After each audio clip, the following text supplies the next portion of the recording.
Hi, my name is Ben, and I am with Weber State Science in the Parks. And today I'm going to show you some of the things we do in our C8 day. This right now I'm showing you is a zoetrope, which is basically a mini movie. To make the zoetrope, we used this bucket. It was an ice cream tub. And we have this Lazy Susan. It just spins on the bottom, and we attach the bucket to the bottom. You can get the ice cream, of course, at any grocery store. You could also use a planter bucket, anything that's cylindrical and has a decent diameter. And then I believe you can get the Lazy Susan at like a Bed Bath & Beyond, or online, of course. And then you just need to make some slits. Depending on how many slits will determine how many slides you can have on your reel. And we did 8 slits, so one across from each other, and then we split the difference, and then split the difference again. And so inside we just have this strip. Has, as you can see, 1, 2, 3, 4, 5, 6, 7, 8 slides. And when we're making the slide, you just need to make sure it changes a little bit for each slide. So right now the person is standing, then he's jumping up in the air, getting higher, spreading his legs.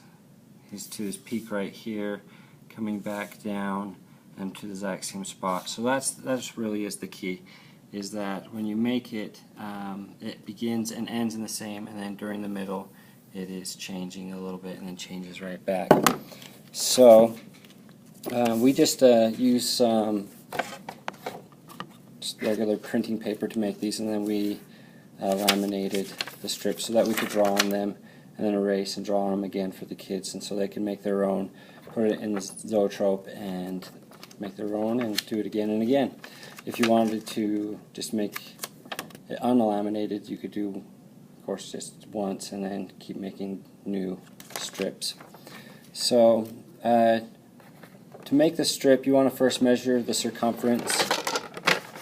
So this is your circumference, the circumference of your zoetrope, and depending on how big your zoetrope circumference is, that's how long you want your strip to be. And then depending on how many slits you have, so you want to make those slits, like I said, equal distance apart, that will determine how many slides that you can have on your strip. So it takes maybe some math, but really simple math that you learned probably in elementary school. So that's one of the things we do, and not too difficult to make. Another thing we do is called flip sticks. And to make the flip sticks, you just need these wooden craft dowels. You could probably also use skewers, but you get these probably at just a craft store. So you just need one of these, and I chose one of my favorite ones that we have for our flip sticks, and this is a woman and a man dancing. And so we let the kids, of course, color them, and then we fold it, so just like so, on the line. And then we take our stick and we put it right in the center. That way when we turn it back and forth, it will look like they're together. So you also need some tape. Tape that dowel right down the middle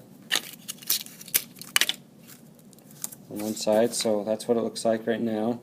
Then I'm going to fold it over, and I'm going to connect both sides with just a little piece of tape, like so. And just to make sure they stay together, I'm going to do one across the top and one also across the bottom.